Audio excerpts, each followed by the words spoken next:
આરોગ્ય માટે સીએમનો મહત્વપૂર્ણ નિર્ણય આરોગ્ય મંત્રીના માર્ગદર્શન હેઠળ નિર્ણય કરવામાં આવ્યો છે।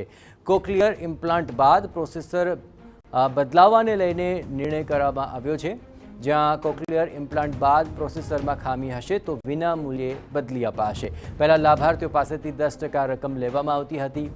હવે પ્રોસેસર નિઃશુલ્ક બદલી આપવામાં આવશે। રાજ્યના અંદાજિત 700 બાળકોને લાભ થશે।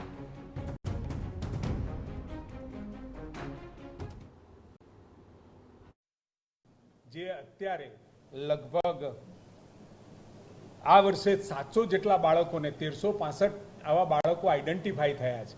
એમાંથી 700 બાળકોને જ્યાં તાત્કાલિક આ પ્રોસેસર બદલવાની જરૂર છે એમના માટે 35 કરોડના ખર્ચે એક પણ રૂપિયો લીધા સિવાય આ યોજના અને આ યોજના થકી ભૂપેન્દ્રભાઈ પટેલ સાહેબે ખૂબ સહાનુભૂતિપૂર્વક નિર્ણય લીધો છે।